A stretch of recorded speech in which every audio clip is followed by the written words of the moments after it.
पीतल को सोना समझ लेंगे तो जौहरी के सामने खाली हाथ जाना पड़ेगा।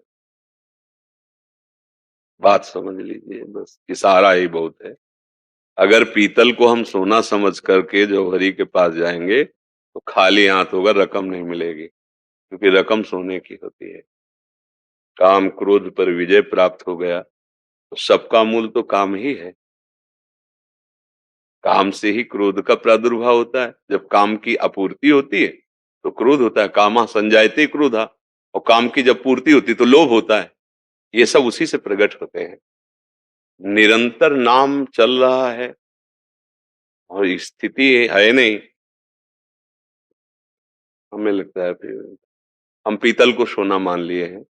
अभी सोना नहीं है, मतलब सोना वो स्थिति नहीं है जो आप वर्णन कर रहे हैं कि निरंतर नाम चल। अगर हमसे भी कोई एकदम पूछे कि आप निरंतर, तो हमें रुकना पड़ेगा और कहना पड़ेगा कि प्रयास है। आगे श्री जी जाने कि क्या हो रहा है, वो क्या प्रयास है उनके बल से।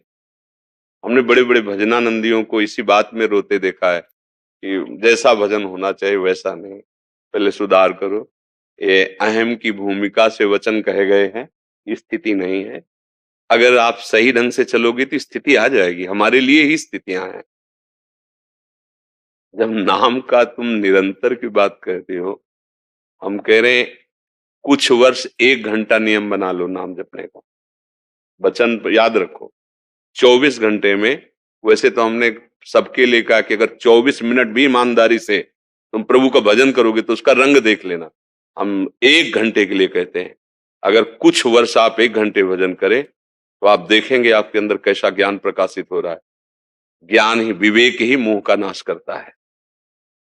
अब अगर देखो, अल्ट्रासाउंड नहीं होता, अब हम तो कह रहे हैं बहुत स्वस्थ हैं, लेकिन वो अल्ट्रासाउंड करके बता रहे हैं कि तुम्हारी पथरी, तुम्हारे ये रोग है, तुम्हारी, तब हम मान लेते हैं ना। तो ऐसे ही संत जनों की दृष्टि अल्ट्रासाउंड है, एक्सरा है। और तुम्हारे मन का, आज तक कोई ऐसी मशीन नहीं बनी जो मन का एक्सरा करे, वहां से पकड़ा जाता है। देखो जितने भी दोष हैं वो अविवेक में है, और जितने भी दोषों पर विजय पाने वाली बात वो विवेक में है। होए विवेक तो मोह भ्रम भागा। विवेक हुआ, मोह भ्रम, तब सब विषय विलास विरागा। प्रारंभ यहां से होता है। सबसे पहले मोह का नाश होता है। आप काम विजयी हैं, क्रोध विजयी हैं, लोभ विजयी हैं, आप केवल मोह से परास्त हैं। अब कैसे हम, मतलब सवाल ही नहीं बैठ रहा। मतलब एक सिद्धांत होता है ना, एक सूत्र होता है ना, सवाल सही नहीं बैठ रहा। आपका निरंतर जप हो रहा है, सवाल ठीक नहीं है, मतलब दशा जो बताई जा रही वो है नहीं। इसलिए प्रार्थना है ईमानदारी से भजन में लगो और अपने को अधम समझो। देखो जा, अगर ऊंचे उठना है तो हनुमान जी जैसे महापुरुष विभीषण को परिचय दे रहे क्या, असमय अधम सकासुन मुंह पर रखिए। जीवन का लक्ष्य भजन है। जब, क्योंकि देखो हम लोग उसी मार्ग से चले हैं। निरंतर भजन और मोह और वृत्तियां, मतलब किससे भजन कर रहे हो, किससे भजन कर रहे हो। अगर मन मोही है, मन विषयी है, तो भजन किससे हो रहा है निरंतर, आपने कहा मन से। जिसका मन से भजन होता है तो सा वही मना कृष्ण पदार विंदयो। जिसका एक एक निरंतर भजन का मतलब एक एक वृत्ति, तो मुरारी पादार्पित चित्त वृत्ति। देखो गोपी जन भजन करते हैं, बंशी बजी तो किसी को शुद्ध ही नहीं है, जहां से बंसी की आवाज आई उधर भागी चली जा रही, मंत्र मुग्ध हुए। भागवत में वर्णन है, अगर एक कान में कुंडल है तो दूसरे में पहन नहीं पाई। क्यों? क्योंकि रुचि नहीं है। वो तो व्यवहार मात्र हो रहा था।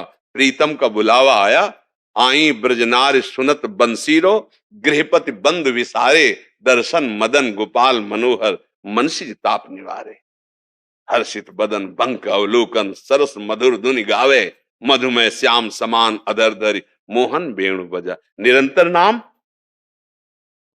मतलब सिद्ध पुरुष नाम जपने का प्रयास करते हैं। निरंतर नाम स्वतः चलता है, प्रश्न की कोई गुंजाइश ही नहीं है।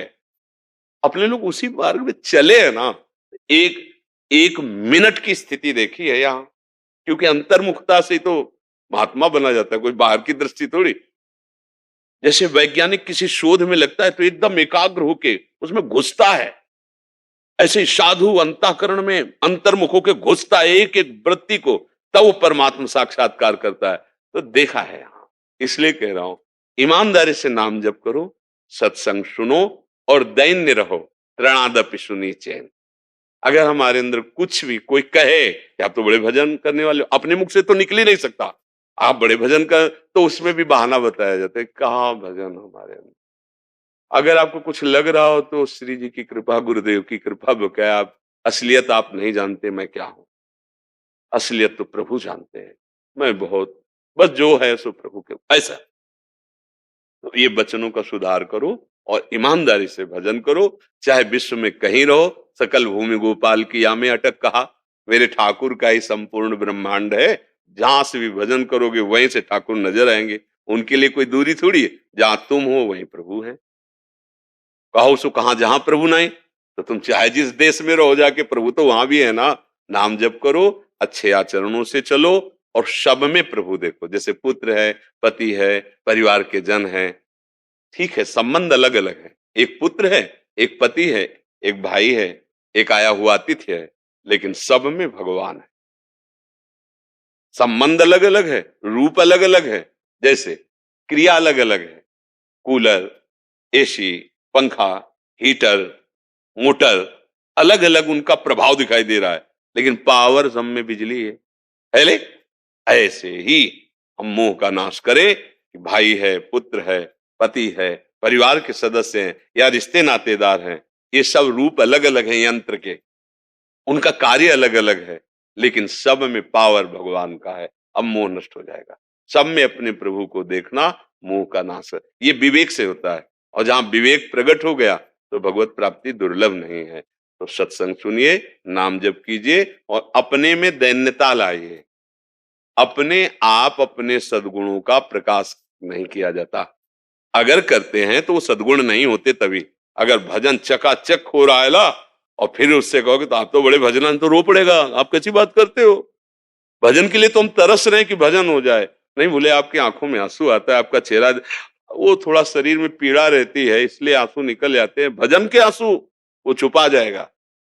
और अपने चाहे रो रहे हो घर की चिंता में, तो हम प्रस्तुत यही करेंगे कि राधा रानी के प्रेम में रो रहे हैं। अरे अपने को क्या है, असलियत जब प्राप्त हो जाएगी तो बदल जाएगी, भाषा बदल जाएगी, दृष्टि बदल जाएगी, चेष्टा बदल जाएगी। इसलिए सावधान रहे, हम वास्तविक ये स्थिति प्राप्त करने के अधिकारी हैं, क्योंकि मनुष्य शरीर मिला है, हम भगवान के अंश है। हम पद्धति से भजन करें तो ये स्थितियां दुर्लभ नहीं है, जरूर इसी जन्म में